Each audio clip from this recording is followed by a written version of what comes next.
ng Ama at ng Anak ng Espiritu Santo. Amen. Purihin ka ang Diyos na makapangyarihan sa lahat. Marami pong salamat sa panibagong araw na ito nagkakaloob mo po sa amin.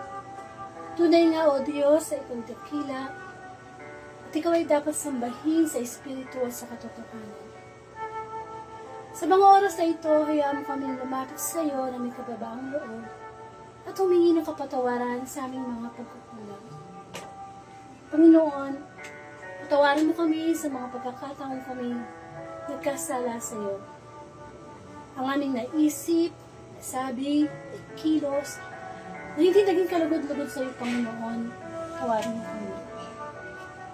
Hinihingi namin ang iyong habag, sapagkat ikay isang dakilang Diyos na mapagpatawad. Ngayon din, Panginoon, dinadalangin ko ang makakarinig ng Facebook Live na ito. Bawat tao ay may pinagdadaan ng pagsulong. Batid mo ang aming mga kahinaan, ang mga dinadala naming mga bigat na suliranin sa buhay. Tulungan mo kaming magkaroon ng pag-asa sa iyong presensya. Panginoon, ikaw ang dahilan kung bakit may panibagong araw. At nawa sa araw na ito, ikaw ay mabigyan namin papuri. Salamat po sa pagkakataong ibinibigay mo na naghahain ka ng online piging, na kung saan pwede kami magkaroon ng pagninilay sa iyong mga salita. Sapagkat ikaw ay isang Diyos na Espiritu, at marapat lamang na ikaw ay sambahin sa Espiritu at sa katotohanan. Panginoon, ang iyong banal na Espiritu ay aming hinihiling na kami luklukan mo ang aming katawan. Upang sa ganon, ay magkaroon kami ng lakas upang mapaglabanan ng anumang mga kahinaan namin, Panginoon. Sa Facebook Live na ito, ikaw ang gusto namin mabigyan ng parangal. Kaya din, Panginoon, gabayan mo ang iyong lingkod. Ako'y makasalanan at lahat ng taong makikinig ay makasalanan. Ngunit salamat, kasama namin ang banal na Diyos sa oras na ito. At dalangin namin na Panginoon na bigyan mo kami ng pagninilay sa iyong mga salita. Sapagkat kami nilikha mo hindi lamang katawang lupa, kami may espiritu at may kaluluwa. Patuloy kang kumilos, Panginoon, sa Facebook Live na ito. Ikaw po ang maitaas at mabigyan ng parangal. Ang lahat ng ito'y dalangin ko sa iyo, Ama, sa pangalan ng Anak, sa ng Espiritu Santo. Amen.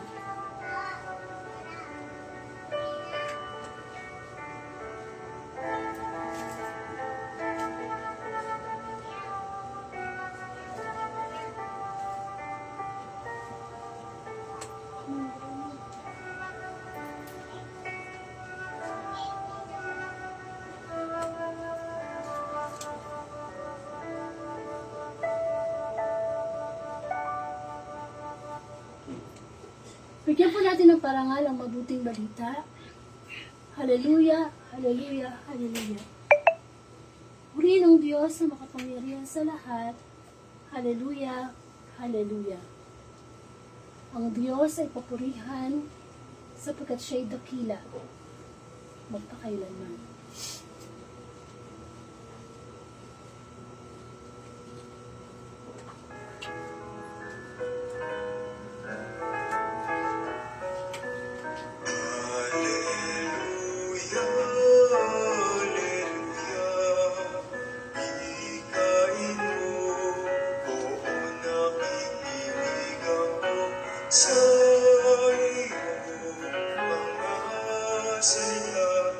Hallelujah.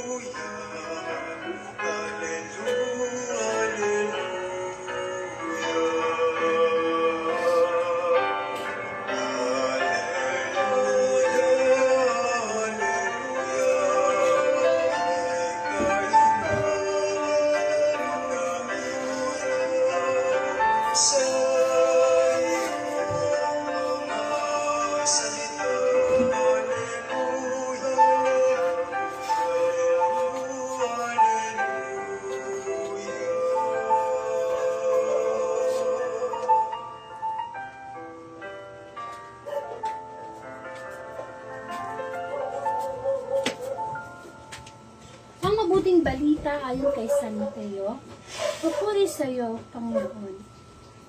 Nilibot ni Jesus ang mga bayan at nayon at nagturo sa mga sinagoga. Ipinangaral niya ang mabuting balita tungkol sa paghahari ng Diyos at pinagaling ang mga may sakit, anuman ang kanilang karamdaman. Nang makita niya na napakaraming tao, nahabag siya sa kanila, sapagkat sila dito at lupaypay, parang mga tupang walang pastol. Kaya sinabi niya sa kanyang mga alagad, sagana ang anihin, ngunit kakaunti ang mag-aani. Idalangin ninyo sa may-ari ng anihin ang magpadala siya ng mga manggagawa sa kanyang aanihin. Tinipon ni Jesus ang 12 alagad at binigyan ng kapangyarihang magpalayas ng masasamang espiritu at magpagaling ng mga may karamdaman. Ito ang pangalan ng 12 apostol, si Simon na tinatawag na Pedro at si Andres na kanyang kapatid. Sina Santiago at Juan, ang mga anak ng Zebedeo, sina Felipe at Bartolome, si Tomas at si Mateo na publikano, Santiago na anak ni Alfeo at si Tadeo, si Simong Makabayan, at si Judas Iscariote ang nagkanulo kay Jesus. Ang 12 ito'y sinugo ni Jesus at kanyang pinagbilinan. Huwag kayong pupunta sa lugar ng mga Hentil o sa alimang bayan ng mga Samaritano. Sa halip ay hanapin ninyo ang mga nawawalang tupa ng sambahayan ng Israel. Umayo kayo at ipangaral ninyo sa na malapit ng maghari ang Diyos. Pagalingin ninyo ang mga may sakit at buhayin ng mga patay. Pagalingin ninyo ang mga ketongin at palayasin ang mga demonyo. Yamang tumanggap kayo ng walang bayad, magbigay naman kayo ng walang bayad. Mga kapatid, ang mabuting balita ng ating kaligtasan. Puri ka namin, Panginoong Jesus. So, welcome po sa Word of God Daily Gospel, na kung saan ang layunin ng Facebook Live na ito ay palaganap ang mabuting balita through social media, kamukha po ng Facebook. Ito po'y nagsimula year 2019. Salamat po sa Panginoon. Hanggang sa mga oras na ito, ay patuloy pa rin ginagamit ang Facebook Live para makaparinig tayo ng Daily Gospel. Kasi sabi nga po ng Panginoong Jesus, hindi lang sa tinapay nabubuhay ang tao, kundi sa bawat salitang namumutawi mula sa Diyos. So, usually tayo mga Katoliko, nagisimba tayo tuwing linggo. Pero syempre, hindi lang naman tayo tuwing linggo nagkakasala everyday. So, kaya nga meron tayong daily mass na 6 a.m. everyday sa Catholic Church para mapagnilaya natin yung ating mabuting balita bilang pagkain spiritual. Kasi meron tayong pagkain physical, meron tayong pagkain spiritual. Ako po si Sister Angelica Dorde at ako po isang Katoliko from Bicol. So, bigyan po natin ng senaryo ang mabuting balita noong December 6, 2025, Saturday Gospel. Ang sabi po rito, kasi ang Panginoong Jesus, talagang ano yan walang ginawa yan sa buhay niya kundi maglibot sa iba't ibang bayan para ipangaral ang mabuting balita. At sa paglilibot niya, masasabi natin na ang kanyang misyon ay ipaalam sa tao na magbalik loob na kasi marapit nang dumating ang paghahari ng Diyos. So, at saka ang Panginoong Jesus, nakilala siya. Kasi nagpapagaling siya ng mga may sakit, mga bulag nakakakita, yung mga bingi nakakarinig. So, kumbaga sa panahon natin ngayon, kung mayroong social media noon, baka siya, sikat na vlogger o sikat na tao. Pero, masasabi natin na ang Panginoong Jesus, isa sa magandang karakter ng Panginoong Jesus, ay pagiging humble niya. So, dito po sa mabuting balita, masasabing nahabag si Jesus sa mga tao. So, ano ba yung habag? Yung habag, yung awa. Naawa ang Panginoong Jesus sa mga tao. Bakit? Kasi nakikita niya na ang mga tao nagtatrabaho, kumikilos sa mundo, May mga tao noon na mayaman na, mahirap. Iba't ibang klase noon na katayuan sa buhay. Pero bakit nahahabag ang Panginoong Jesus sa mga tao? Kasi sabi niya, nahabag si Jesus kasi ang tingin niya sa mga tao ay parang mga tupa na walang pastol. Ano po ba yung tupa? Ang tupa ay isang klase ng hayop na maamo. Ang tupa kasi, malabo ang kanilang paningin, pero malakas ang kanilang pandinig. Kaya nagdedepende sila sa boses ng kanilang nagpapastol. Kaya kapag yung pastol kabisado na nila yung boses, kung saan yung boses ng magpapastol, sinusunod nila yon. Sila sumusunod, no? So, ang sabi pa ng Panginoon sa mabuting balita, sagana ang aanihin, ngunit kakaunti ang mag-aani. Ano ibig sabihin nun?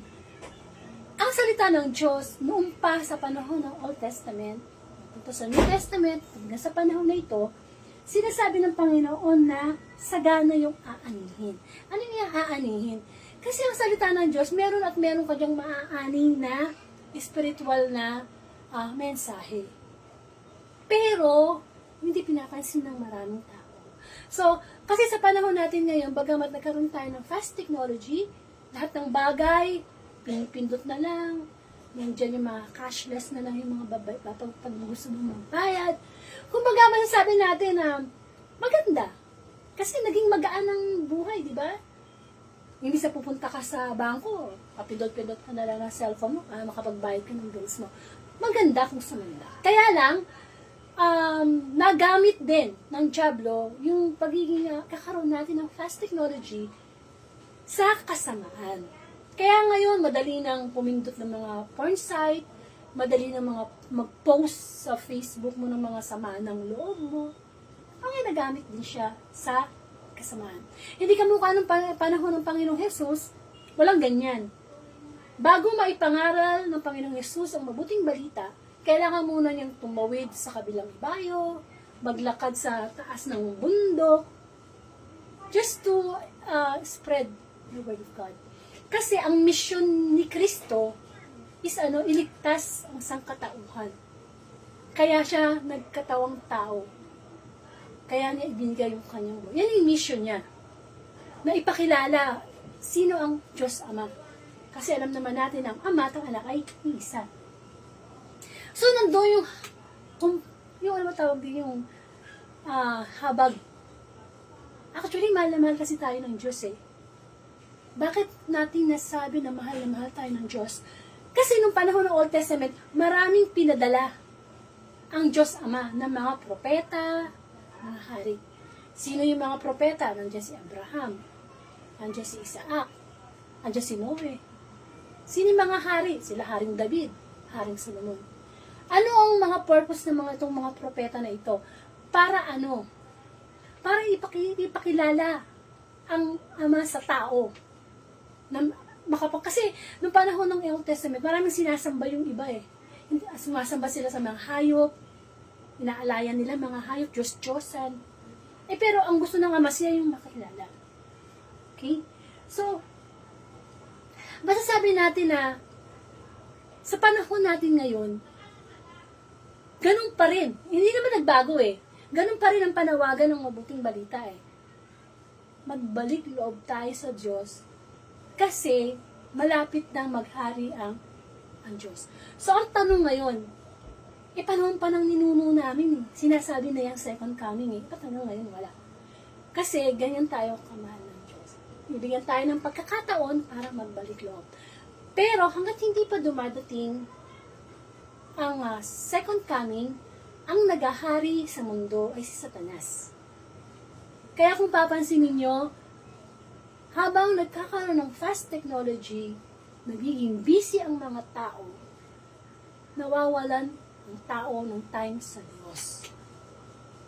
Amen. Bakit? Kasi hindi naman natin alam kung kailan darating ang Panginoon. Sabi nga, darating si Kristo na parang magnanakaw. Kasi nangyari na yan sa unang paggunaw sa mundo. Sa panahon ni Noah, di ba, pinagawa siya ng malaking arko. Tapos sinasabi niya sa mga tao, magkakaroon ng baha for 40 days and 40 nights. Parang hindi nakinig ang tao. Yung ginagawa ng tao nung panahon ni Noah, kamukha din yung ginagawa natin ngayon. Nagtatrabaho, mga busy, may mga nagsasayahan sila. So, pareho lang yan. Siguro ang pinagkaiba lang, mas madali ngayon magkasala. Hindi ka mukha noon, walang video call, walang, susulat ka, telegrama, buwan bago mo makuha. So, ang tanong, napaghandaan na ba natin yung muling pagbabalik ng Panginoong Jesus? Kasi yun ang katotohanan ng buhay eh. Ang buhay daw ng tao ay parang usok lang. No?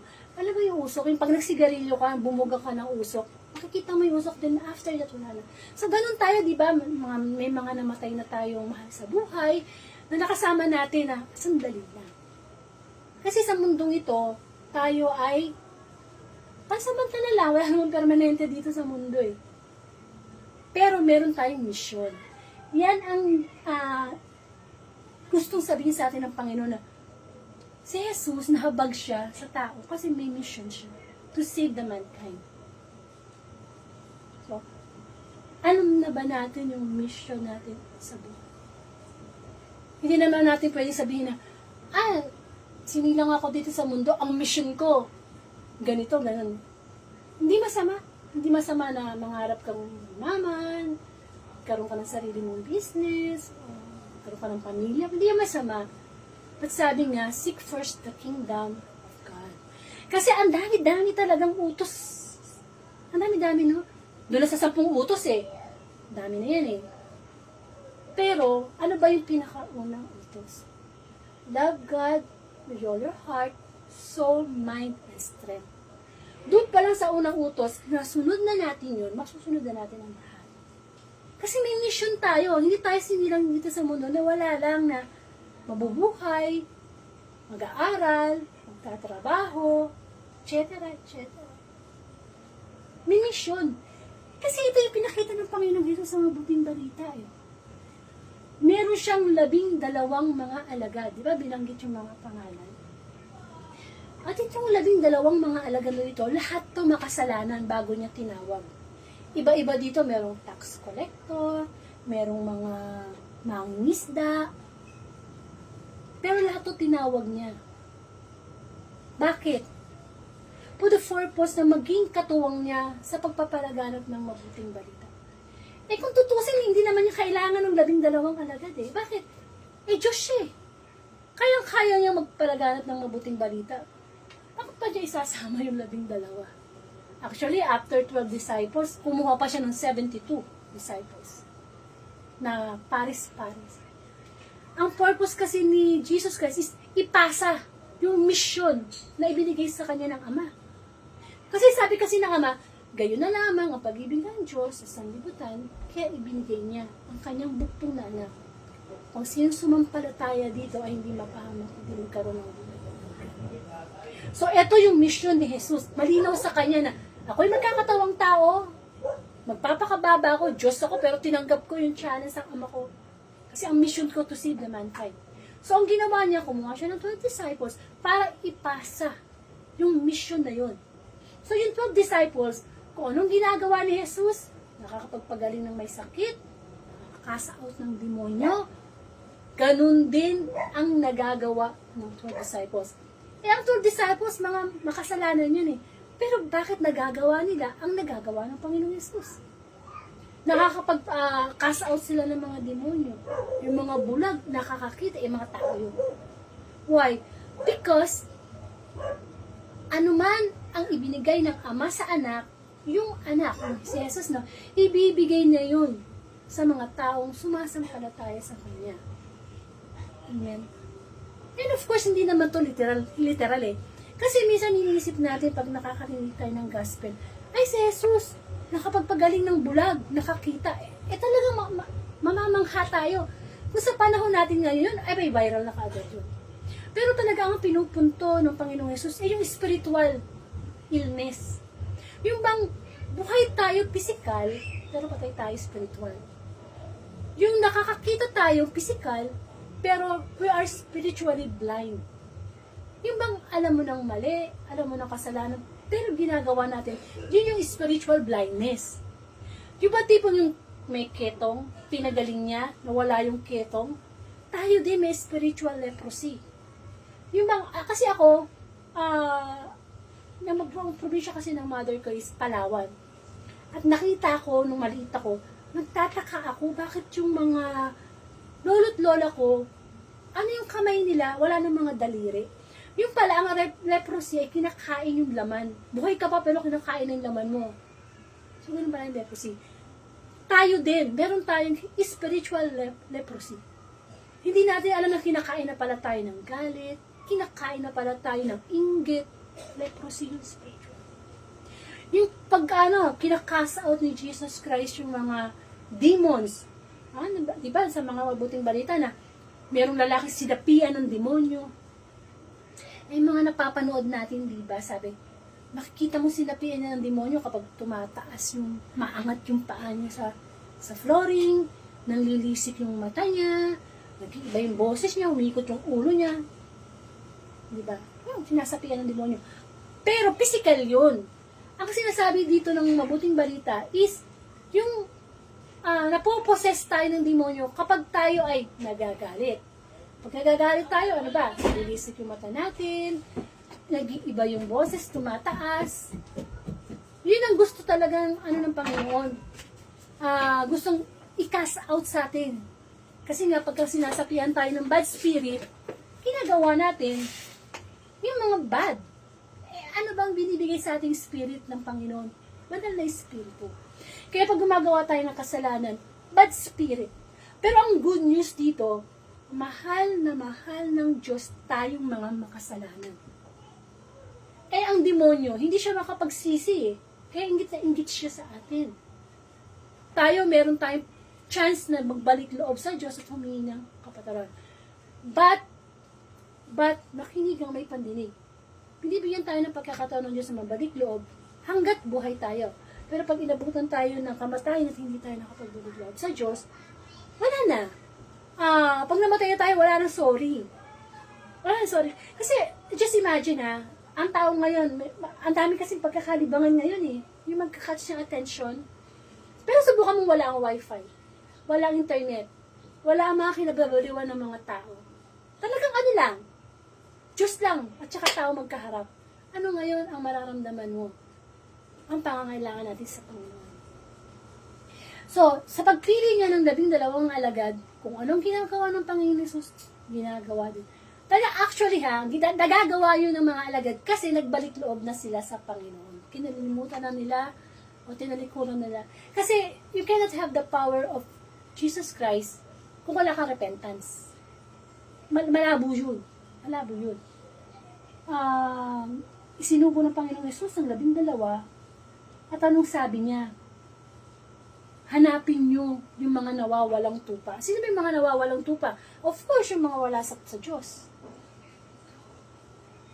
Yun na yung mga makasalanan. Okay?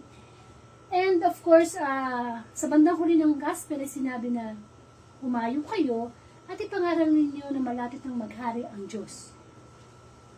Yun po ang tinatawag na Great Commission. Kaya di ba sa pagkatapos ng misa, sa last part, sinasabi ng pare, humayo kayo at ipanaganap ang mabuting balita. Kaso di ba paglabas natin sa simbahan, nakalimutan na natin kung ano yung gasto. Nasa isip na natin saan tayo pupuntang mall, saan tayo ano na nga lang yun Sunday na nga lang. It's the rest day. Sabi nga, magtrabaho ng 6 na araw, pagdating ng Sunday, time to praise God. Paano naman yung mga tao? May pasok pag linggo. Basta usapan dito yung pang-anim na araw na wala kang pasok, yun ang isambahin mo ang Panginoon. And, ang mission talaga natin sa buhay is purihin ang Panginoon. Bakit? Kasi kagabi, di ba natulog tayo? Kapag natutulog ang isang tao, wala siyang lakas, wala siyang kakayanan na hawakan o i-decide ang kanyang free will. Pag gising tayo, we have our free will. Gusto ko yan, gusto ko to, decision ko yan. Pero pag tulog tayo, wala. Panaginip natin, di natin mapili. Diyan na ang desisyon ng Panginoon. Igisingin ko pa ba to? Hindi. Bibigyan ko pa ba to ng pagkakataon? Kaya, pag nagigising tayo sa panibagong pagkakataon, bagong araw, yan ang pinaka-first blessing ni God. Kasi marami ka nakasabayang natulog na hindi na nagising. Kaya dapat, sa una pa lang na paggising natin, nagpapasalamat na tayo sa Diyos. Kasi mahirap tayong matulad dun sa mayaman at si Lazarus. Di ba yung mayaman, wala siyang ginawa kundi magpasarap sa buhay. Si Lazarus pulubi. Sabay silang namatay. Yung isa napunta sa, parang siya po, impyerno. Yung isa, yung pulubi napunta sa parang langit. Ano ngayon sabi nung mayaman? Sising-sisi siya. Masyado siya nagpasarap sa mundo. Wala sa puso niya ang Diyos. At ang hiling ng mayaman, a drop of water. Patak lang. Isang patak lang ng tubig sa kanyang dila kasi napakainit yung kinalalagyan niya. Tapos humirit pa yung mayaman. Ang sabi ng mayaman, baka naman pwede magpadala ka ng mga tao sa mga kapatid ko para bigyan sila ng babala na, magbago na kayo, totoo yung impyerno. Kahit kailan ang pagsisisi wala sa una. Lagi na sa huli. Ano na tawag dito, open book na. Sa panahon natin ngayon, open book na ang mga utos ng Diyos, ang mga pangako ng Diyos, andyan na Hindi ka mukha ng Old Testament, New Testament, ano sila, hindi sila sigurado. Yan ba yung Mesiyas? Yan ba yung anak ng Diyos? Meron bang anak ng Diyos na sinilang sa sabsaban? Kasi ang ine-expect nila hari. Yung may corona, maraming mga gold. Kumbaga sa panahon natin ngayon, apakadali nang makinig ng gospel Pumunta ka lang sa YouTube, sa TikTok, any social media na ng gospel. Kasi tayo ng mga tao, alam naman tayo yung totoo. Yung tama't mali. Alam natin yan. Pero bakit pa rin tayo nagkakasala?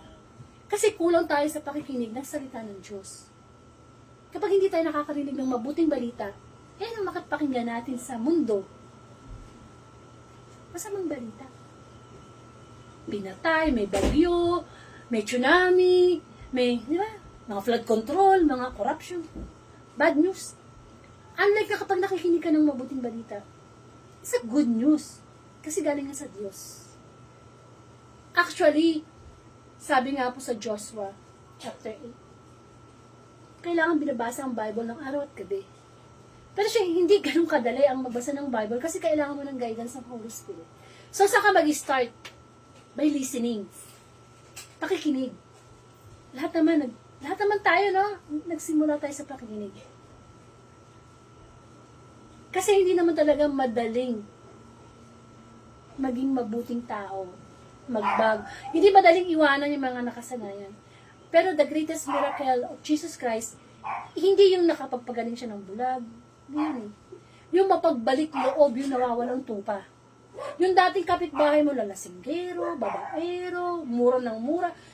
Kising mo isang araw, abay, nagpe-praise the Lord na, gumagawa na ng mabuti. That's the greatest miracle na pwede mangyari sa isang tao. Kaya, we should know our mission. We should know our mission. Una talaga, Diyos. Una. Kaya nga, ibigin ng Diyos ang buong puso Kung minamahal natin ang ating asawa, mga anak, mas mahalin natin ang Diyos. Kung may time tayo sa kanilang, ibangan, di ba, OFW pa sa ibang bansa, para lang ibigay yung the best sa kanilang pamilya. Ibigay yung buhay. Mas lalo na yung Diyos. Kasi itong mga mahal natin sa buhay, iwan din tayo nito Kahit gano'n pa ka-faithful yung asawa mo, iwan ka din niya Kasi nga lahat hinihiram. Temporary. Nothing's permanent. Itong mundo na to, training ground lang to. Nagtitrain lang tayo dito. Hindi pa to yung totoong mundo. Kasi bilang mga Katoliko, naniniwala tayo sa life after death. Yung eternal. Meron kasing eternal punishment, tsaka may eternal life.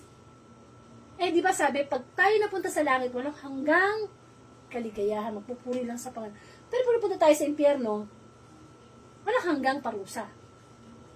Actually, sa Bible, binabanggit ang Bible, ang impyerno na dagat-dagatang apoy, mga uod na hindi namamatay, walang ginawa ang mga tao din magsigaw, puro galit.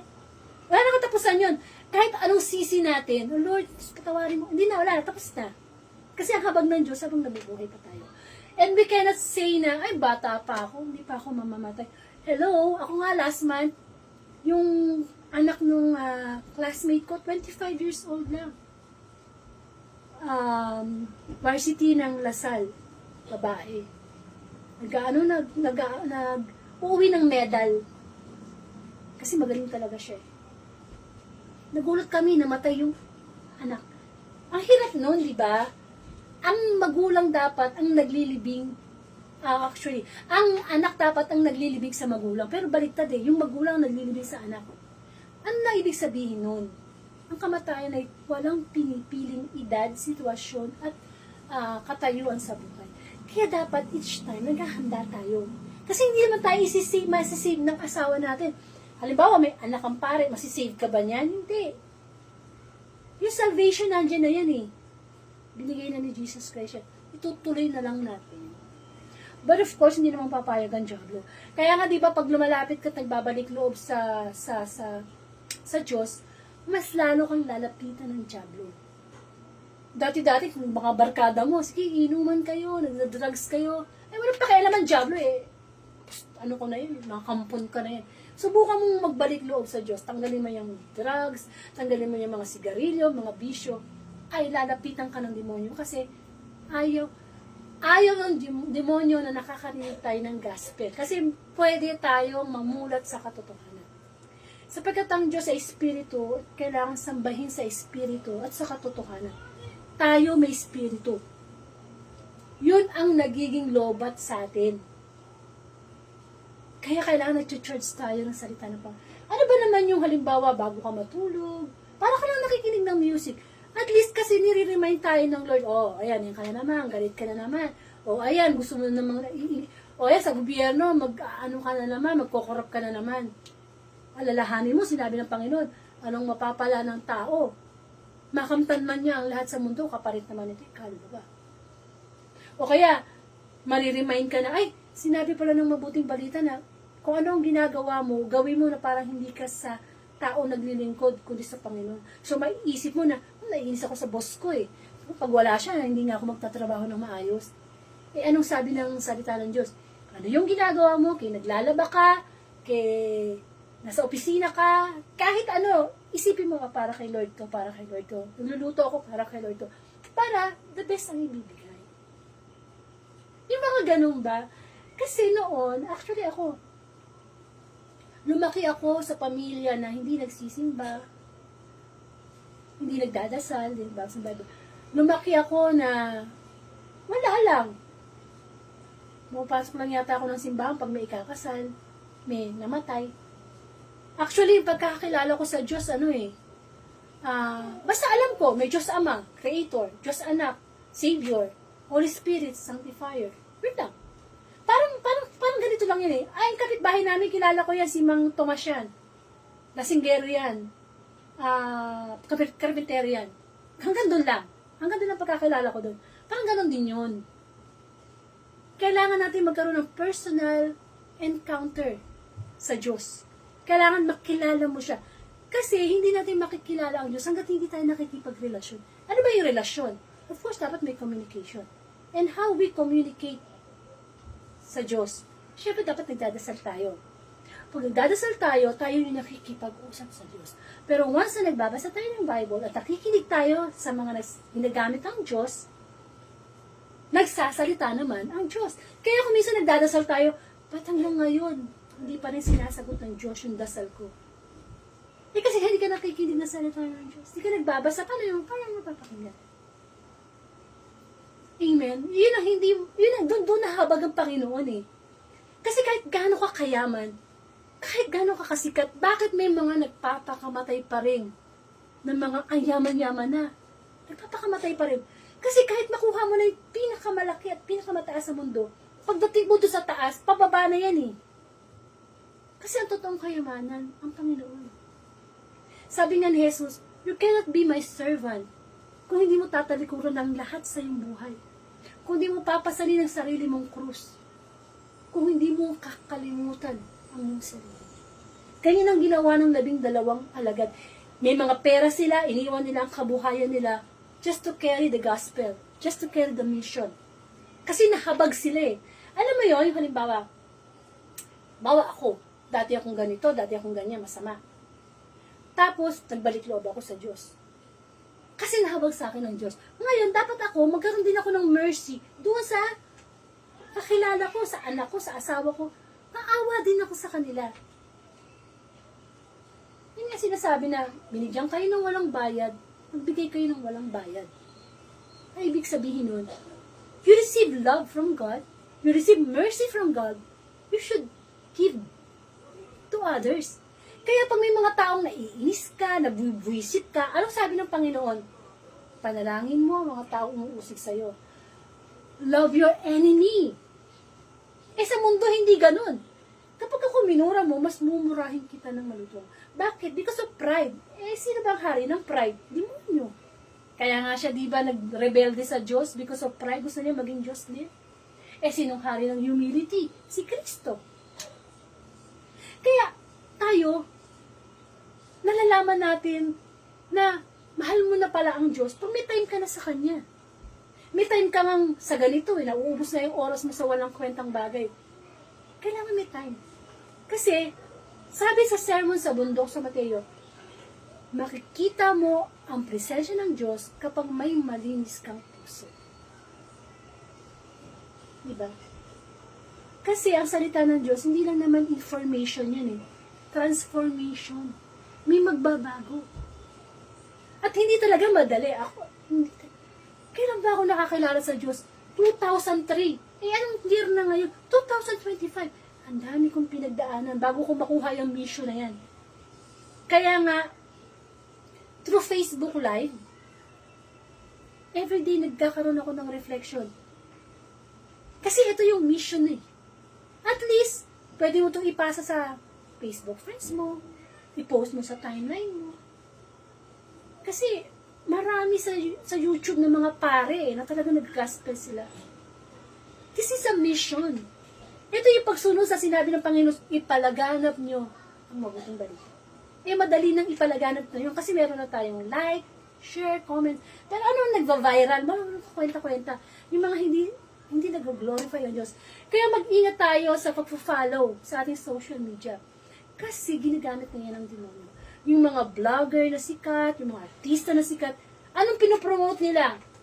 Same-sex marriage, divorce, abortion. It doesn't mean na majority wins. Kaya nga kailangan nakakarinig tayo ng salita ng Diyos eh. Kasi maraming ganun na pinopost nila sa social media na okay na yung babae sa babae, lalaki sa lalaki, nagmamahala naman kami. Eh, anong pananaw ng Diyos doon? Okay na yung abortion. Kasi, ano naman eh, unwanted pregnancy naman. Dami na naming anak, di na namin kaya. Okay na ang divorce, hindi kami magkasundo eh. Okay na ang premarital sex, mamahala na kami. Ayun nga, ano yung salita ng Diyos tungkol doon? Kaya kinakailangan na alam natin yung mission natin sa buhay. May mission talaga tayo, bawat isa. Kung ikaw ay naging doktor, may mission ka. Pwede ka magbigay ng libreng panggagamot, libreng consultation. Kung ikaw ay isang politician, pwede kang tumulong sa kapwa mo na hindi ka nagnanakaw sa kaban ng bayan. Yung bang mission natin na may purpose na nag-glorify natin ang Panginoon. So, kinakailangan lamang na magkaroon tayo ng habag, mercy, like what Jesus did. Naaawa sa atin ang Diyos. Kaya tayo nakakilala sa Kanya kasi naawa siya. Kung hindi naawa ang Panginoon, wala. Amen. So, maraming salamat. Muli pagnilaya natin ang mabuting balita na meron tayong mission sa buhay na dapat natin unang tinutupad sapagkat lahat ng bagay iiwan natin. At dapat lang natin tutin ang Great Commission. Ama sa langit, marami pong salamat sa muli mong pagbibigay sa amin ng enlightenment na nakalimutan namin ang mission namin sa iyo. Marami kaming pangarap sa buhay, gustong marating, pero yung mission namin sa iyo, Panginoon, tulungan mo kami na aming ito matupad. Upang sa ganon, sa bawat araw na nagigising kami, ay nag-glorify namin ang pagkakataong ibinibigay mo. Pinipray ko po ang kakilala ni Sister Juby na may karamdaman, Sister Helen, Sister Lucy, Brother Danny, mga taong patuloy na nawawalan ng pag-asa. I pray for them. Ama namin, sumasalangit ka, sambahin ang ngalan mo, sa amin ang kaharian mo, sundin ang loob mo, dito sa lupa, nasa langit. Yan mo po kami na aming kakanin sa araw, at patawarin mo kami sa aming mga sala, para ng pagpapatawad namin sa nagkakasala sa amin. Huwag mo po kami pagkilos ko, so, nadyan mo kami sa natang masama, sa oras ng lahat na lang, Espiritu Santo. So, marami po salamat, pakishare na lang po itong gospel sa inyong Panginoon. At ito ibibigay ng Diyos muli na makapag-live tayo, huling ng Panginoon. To God be the glory.